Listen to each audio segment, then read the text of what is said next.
Hello everyone, আসসালামু আলাইকুম। সবাই কেমন আছেন? আজকেও চলে আসলাম গরুর কোরমা রেসিপি নিয়ে। আপনাদের সাথে শেয়ার করব সম্পূর্ণ রেসিপি। গরুর কোরমা রান্না করতে কি কি মশলা লাগে, কতটুকু পরিমাণ লাগে, আপনাদের সাথে এই জিনিসটা নিয়ে আজকে আলোচনা করব। অবশ্যই আপনারা সম্পূর্ণ ভিডিও দেখতে থাকুন। এখানে 100 পিস বিফ গরুর কোরমা আমি আধা ঘন্টা পানি দিয়ে ভিজা দিয়ে রাখছি, যেন লাল কালারটা চলে যায়। লাল কালারটা থাকলে কোরমা কালারটা সুন্দর হয় না, সেই জন্য আমি আধা ঘন্টা ভিজিয়ে রেখে সেকে নিয়েছি। সেকে নেওয়ার পরে আমি এখন ডেক্সিতে দিচ্ছি। পাতিলে দিয়ে দেওয়ার পরে আমার সম্পূর্ণ হবে। এখন দিচ্ছি 250 গ্রাম পরিমাণ কাঁচামরিচ, কোনো লাল মরিচ হবে না, অনলি কাঁচামরিচ দিব এখানে। এখন দেওয়া হচ্ছে পরিমাণ মতো লবণ, 100 গ্রাম পরিমাণ লবণ দেওয়া হয়েছে।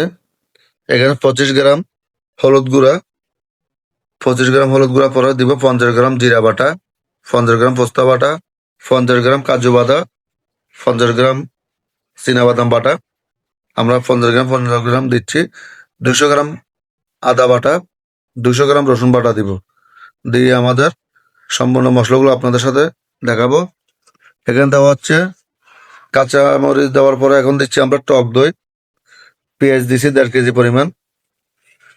পেঁয়াজ 1.5 কেজি পরিমাণ পরে দিব আপনার 500 গ্রাম পরিমাণ বাটার অয়েল ঘি।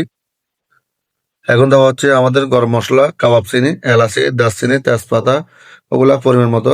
এখন দেওয়া হচ্ছে অল্প ধনিয়া গুঁড়া। এখন দেওয়া হচ্ছে সাদা গোলমরিচ গুঁড়া 25 গ্রাম। এখন পরিমাণ মতো একটু পানি দিয়ে আমাদের একটু মিক্স মশলা দিয়ে আমরা চুলায় বসাই দিয়েছি।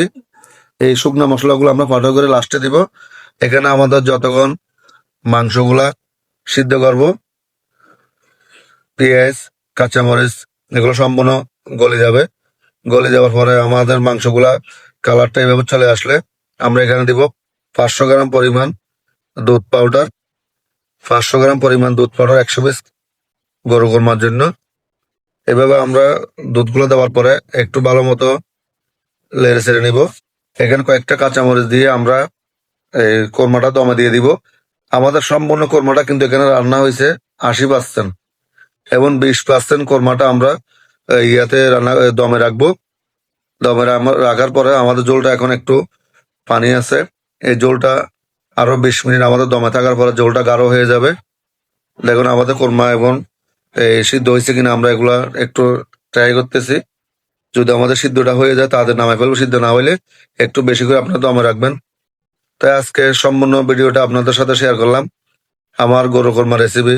যদি আপনাদের থেকে ভালো লাগে অবশ্যই সবাই একটু ফলো দিয়ে পাশে থাকবেন। আপনারা কমেন্টে জানাবেন নতুন নতুন কোনো রেসিপি নিয়ে আসার জন্য।